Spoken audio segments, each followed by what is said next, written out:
Olá, turma. Nesse vídeo rápido que eu estou fazendo aqui com vocês, eu vou estar resolvendo a questão 6 da lista 8, certo? Essa questão não deu tempo de fazer naquela aula que nós tivemos pelo Google Meet, mas foi uma das questões solicitadas e, inclusive, é pertinente a discussão dessa questão, uma vez que ela solicitava algumas coisas, certo, gente? Alguns assuntos relacionados mais aos conceitos de adensamento da parte 1. Então, eu fiz uma pequena revisão nessa lista, inclusive nessa questão, e eu tirei algumas coisas para não dificultar tanto e não sairmos tanto do assunto relacionado ao que nós estamos vendo, que é a resistência dos solos. Então, eu fiz apenas uma retirada aqui de uma das coisas que eram solicitadas, que eu não acho pertinente a gente estar voltando a abordar aqui nesse assunto, né, nesse estudo para a nossa prova, tá? Então, gente, essa questão, ela fala o seguinte: nós temos aqui uma argila saturada, não estruturada, que apresenta uma tensão de pré-adensamento em compressão isotrópica de 100 kPa. Então, ele me dá aqui, né, a tensão sigma Vm, que é a tensão de pré-adensamento, de 100 kPa. Ok. Correspondente a um índice de vazios de 2. Então, gente, o índice de vazios aí em 100 kPa, ele é igual a 2, tá? Então, esse é o índice de vazios quando o solo está nessa tensão de pré-adensamento. Seu índice de compressão é igual a 1 e seu índice de recompressão é igual a 0,1. Então, ele me dá aqui alguns parâmetros, como o CR igual a 0,1 e o CC igual a 1. O parâmetro de recompressão e o parâmetro da reta virgem. No ensaio CID convencional, um ensaio drenado, adensado e drenado, com confinante igual a 100, essa argila apresentou a tensão desviadora na ruptura de 180. Ok. Então, gente, o que nós temos aqui? A tensão confinante, sigma 3, foi igual a 100, aliás, 100 kPa. E a tensão desviadora foi igual a 180 kPa. No item A, ele pede a envoltória de resistência dessa argila para tensões acima da tensão de sobreadensamento. Então, vamos ver aqui. A envoltória, gente, eu vou traçar aqui um gráfico. Esse gráfico vai ser justamente a nossa tensão desviadora, sigma 1 menos sigma 3, versus a tensão efetiva, a tensão normal ou efetiva. No caso aqui, tanto faz, porque o ensaio ele é drenado, então a tensão normal vai ser igual à tensão efetiva. A geração de poropressão para o ensaio CID, ele é igual a zero, então você não tem gerações de poropressão durante o ensaio, certo, gente? Então, enfim. Nós temos aqui o seguinte: a tensão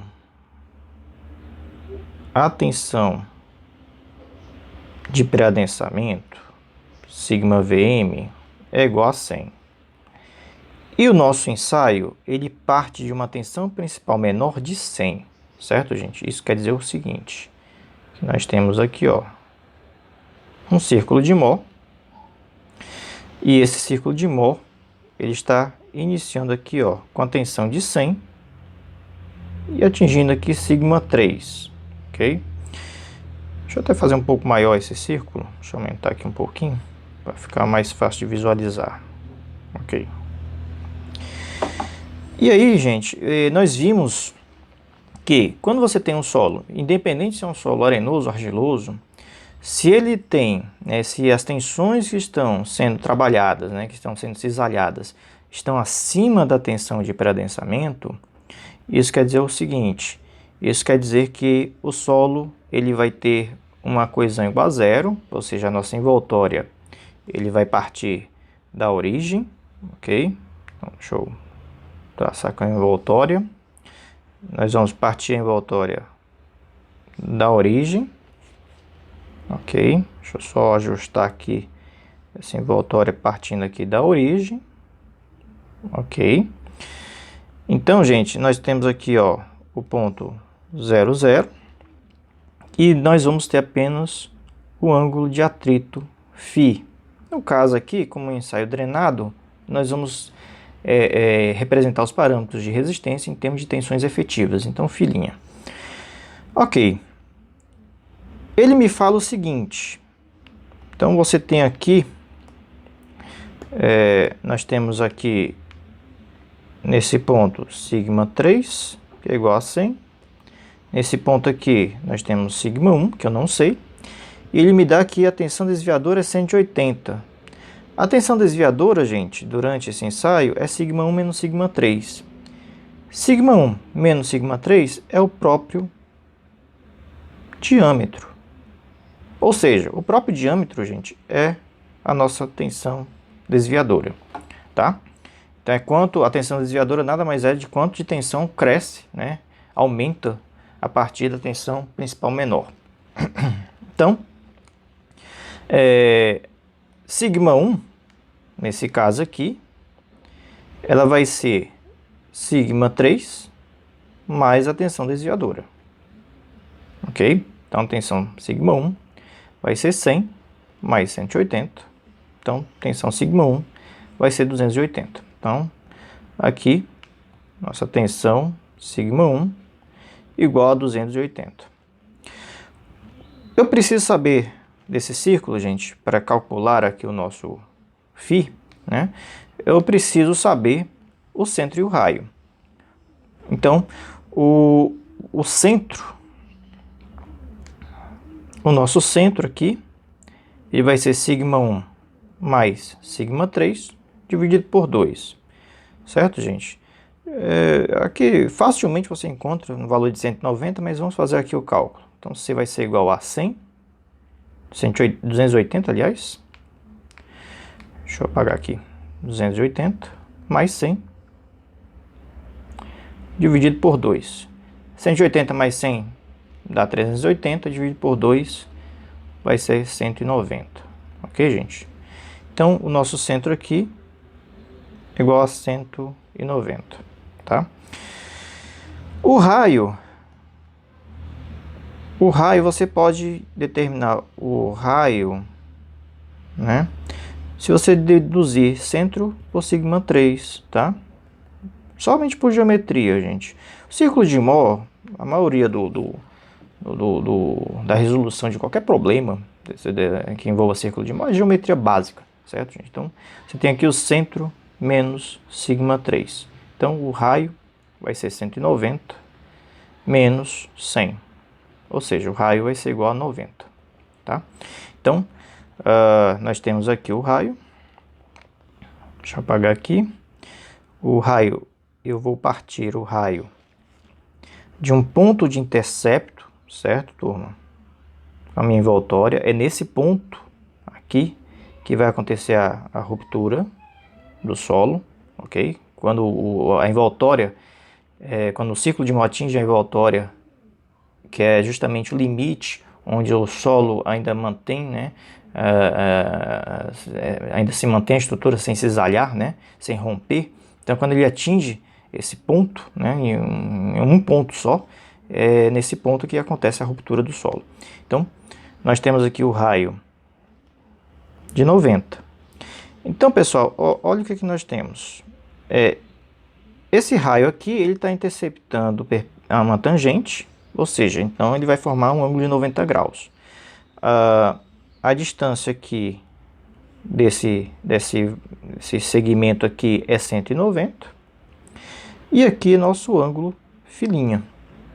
Então, se vocês fizerem seno de φ', isso vai ser igual ao cateto oposto dividido pela hipotenusa, né? O cateto oposto aqui é 90. A hipotenusa é esse segmento aqui, é de frente para o ângulo reto, 190. Então, se nós fizermos aqui o cálculo, 90 dividido por 190, tá aí o valor. Eu vou tirar, né? Isso aqui vai dar 0,474. Então, se eu tirar o arco seno desse valor aí, o filhinha, né? Então, eu vou tirar aqui, ó, o arco seno da minha resposta. Isso vai me dar um ângulo de 28,3 graus. Ok? Então, tá aí o ângulo filhinha, tá? É o que ele pede, né? Filhinha igual a 28,3 graus, ok? A envoltória é basicamente isso, partindo da origem, atingindo com um ângulo aí de 28,3 graus. Se você quiser até colocar a expressão matemática, né? A tensão aí cisalhante, ela vai ser, aliás, a tensão cisalhante ela vai ser coesão que é zero, vezes tangente de sigma, né, vezes tangente de 28,3 graus, tá? Só uma correção, gente, aqui eu botei sigma 1 menos sigma 3, na verdade aqui é tensão cisalhante, tá? Sigma 1 menos sigma 3 é quando você avalia, né, o crescimento de tensão desviadora versus a deformação axial. Então, eu acabei me confundindo aqui nesse parâmetro, corrigindo aqui o nosso eixo Y, que é tensão cisalhante versus tensão normal. Sempre envoltório, gente, é tensão cisalhante versus tensão normal. Apenas foi um pequeno equívoco aqui no nosso vídeo. Então, pessoal, feito aí o item A, vamos ver o item B. O item B, ele fala o seguinte, né? Então, outro ensaio C e D foi realizado com a mesma argila, com confinante igual a 200 kPa. Ele pergunta, faz duas perguntas no item B, faz até uma terceira pergunta, gente. A terceira eu peguei e excluí, certo? Então, quem está chegando agora e não viu aí, eu peço que vocês dêem uma olhada na revisão, né, dessa lista que eu vou estar fazendo o upload, tá? Então, o terceiro item ele era irrelevante em relação ao nosso conteúdo. Não é que fosse difícil, era um pouco mais trabalhoso, envolvia alguns conceitos para você avaliar índices de vazios durante a ruptura, no início do ensaio. Então, eu optei por não colocar isso para não forçar vocês estarem vendo conceitos que a gente já viu na primeira parte do nosso curso. Então, nessa segunda parte aqui, que é resistência, vamos focar mais nesses conceitos de resistência. Então, no primeiro ponto aqui, ele pede qual a tensão desviadora na ruptura. Ok.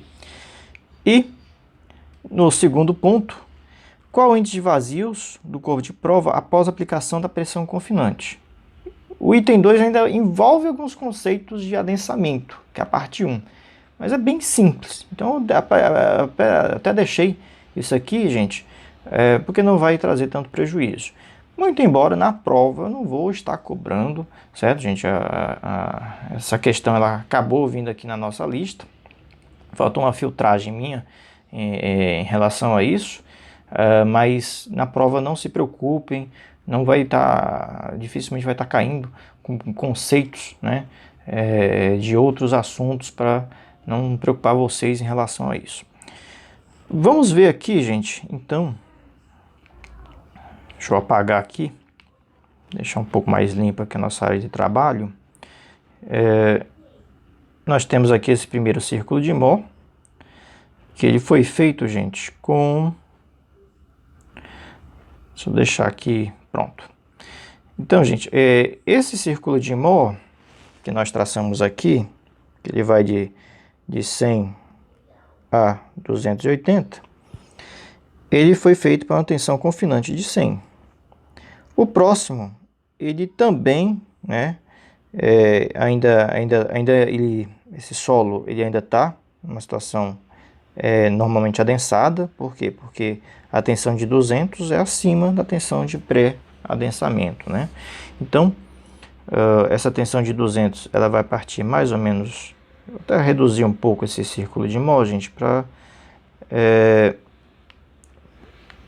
aproveitarmos aqui o desenho, tá? Então, vou só reduzir, deslocar um pouquinho aqui, pronto.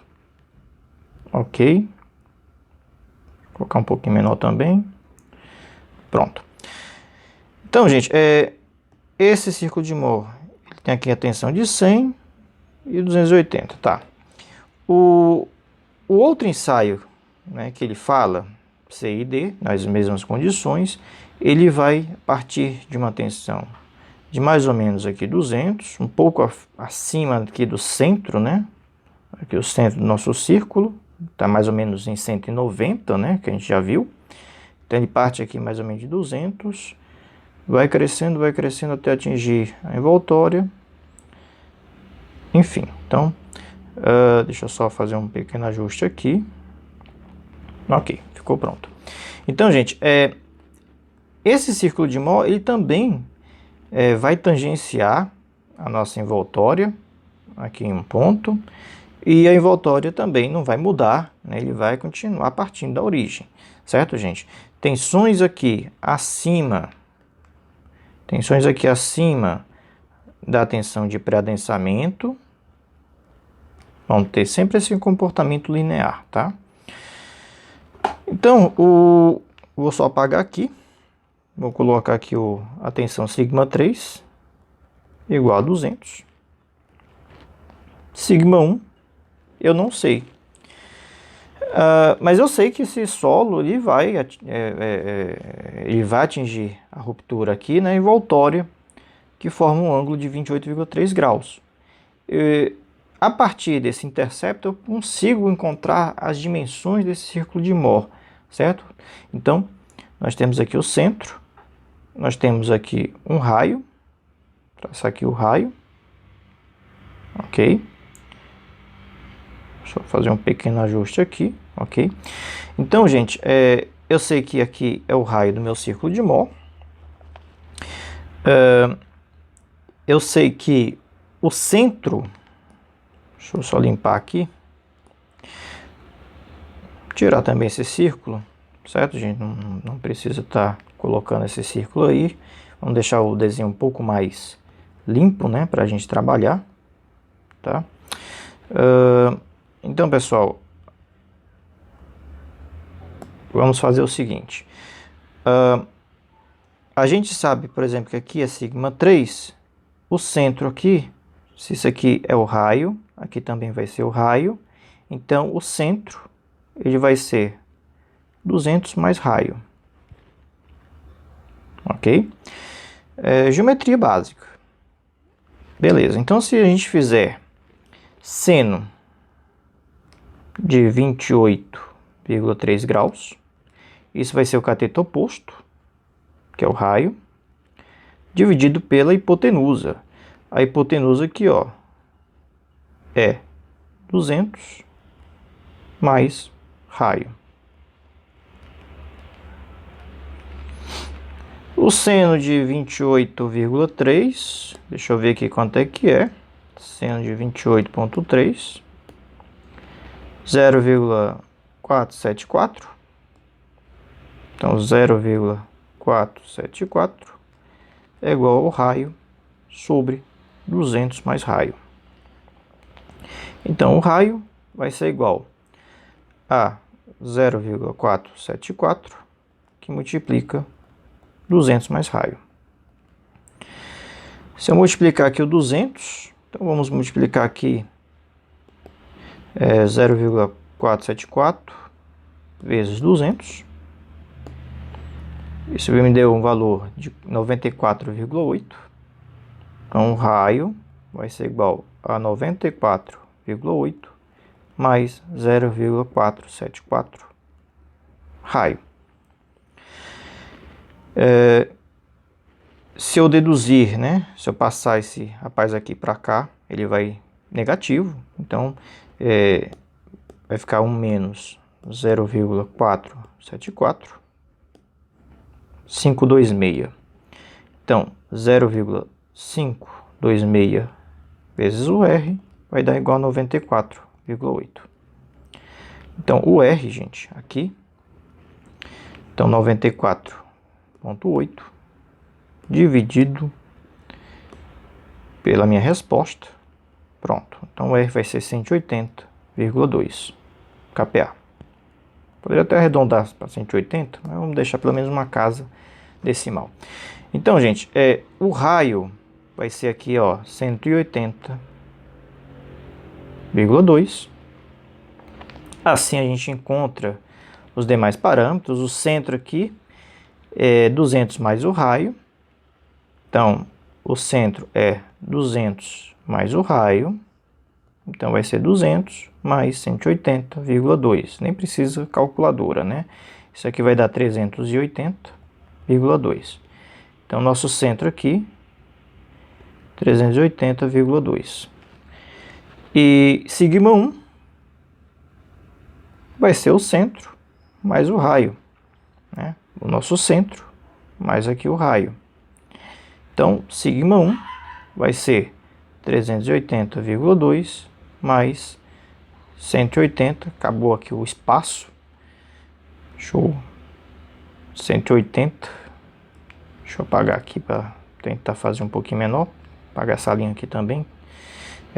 Sigma 1 vai ser igual a 380,2 mais 180,2. Então, sigma 1 vai ser igual a... aqui dá 400, 560,4. Deixa eu só conferir mesmo, gente. 380,2 mais... Opa! Mais 180,2. 560,4 mesmo. Ok, então esse nosso sigma 1 é igual a 560,4. Ok, gente? A questão ela pede qual a tensão desviadora na ruptura. Então, tensão desviadora aqui fica fácil, né? Deixa eu apagar todos esses cálculos aqui, para não ficar saindo aqui do nosso gráfico. Então, a tensão desviadora, gente, ó, isso é a tensão desviadora, é o próprio diâmetro. Então, a tensão desviadora, sigma D, é igual a sigma 1 menos sigma 3. Então, a tensão desviadora vai ser 560,4 menos 200. Então, a tensão desviadora vai ser 360,4 kPa. Ok?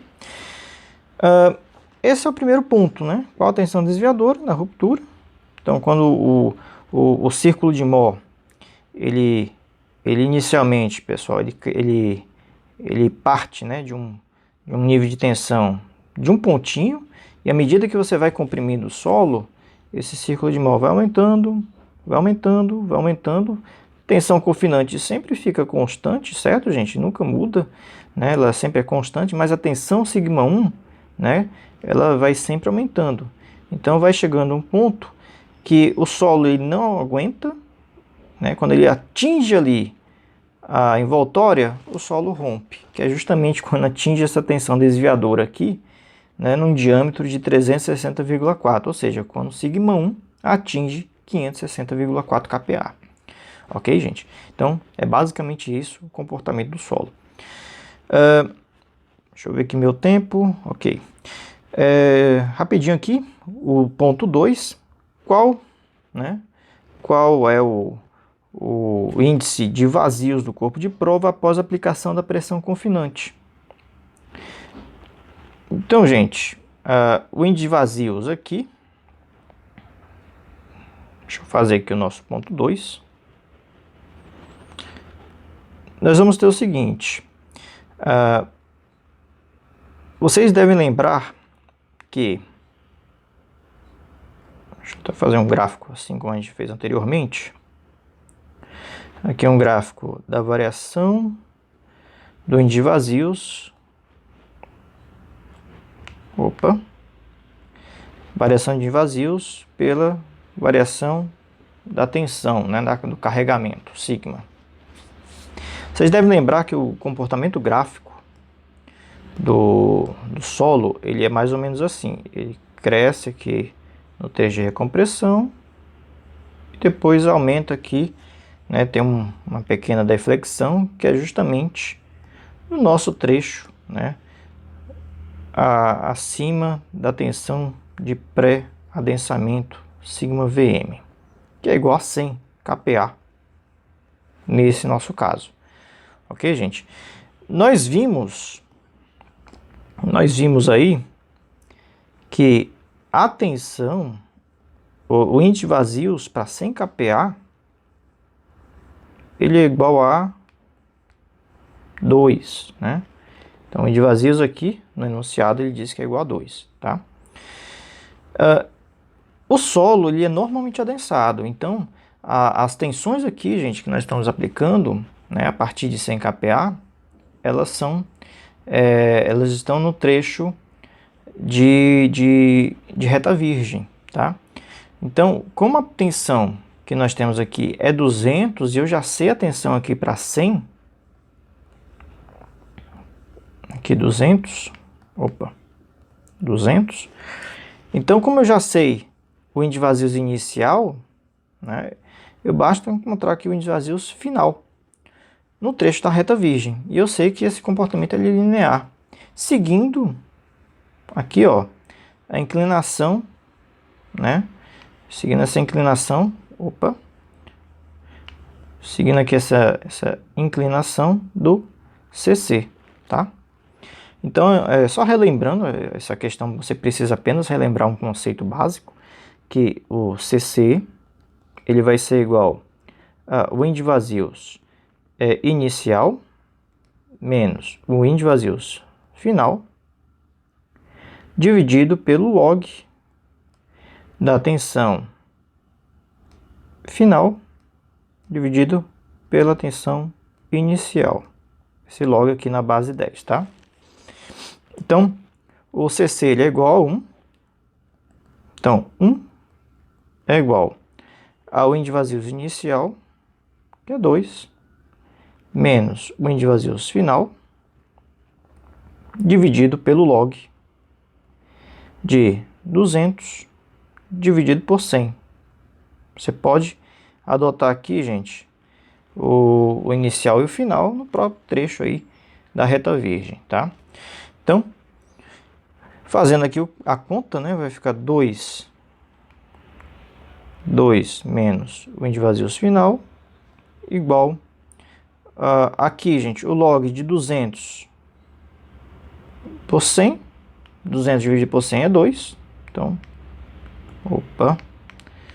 deixa eu apagar aqui, então isso aqui vai ficar log de 2 na base 10, log de 2 na base 10, deixa eu apagar aqui, então log de 2 é 0,301, certo? 0,301. Então, 0,301 vezes 1 é esse mesmo valor. Então, o índice de vazios final vai ser igual a 2 menos 0,301. Então, o índice de vazios final vai ser aproximadamente aí, se eu botar para uma casa, 1,7.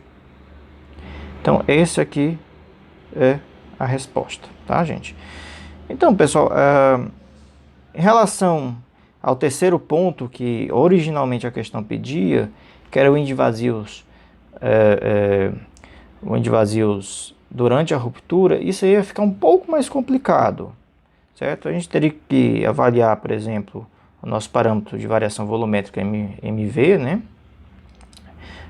Calcular qual o índice de vazios aqui inicial, calcular o índice de vazios, esse parâmetro MV, ele era muito em função da variação de volume, por isso que ele dá um volume ali na questão, ia ficar muito mais complicado, gente. Eu ia ficar mais uns 20 minutos aqui explicando esse próximo tópico. Então, e como esse tópico é todo inteiramente dentro do assunto de adensamento, eu preferi excluir apenas, falei sobre essa parte 2 aqui, porque não traz muitos prejuízos, eram conceitos bem simples e bem rápidos de resolver, tá?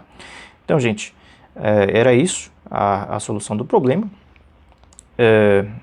Felizmente aqui o vídeo está dando 30 minutos, é normalmente um vídeo de uma aula da gente, então não está tendo edição nenhuma, eu peço desculpas em relação a isso, porque realmente acaba não dando tempo de fazer um vídeo um pouco mais bem elaborado, bem editado, mas eu acho que dá para vocês terem uma noção de como é que é feito aqui em tempo real uma questão como essa.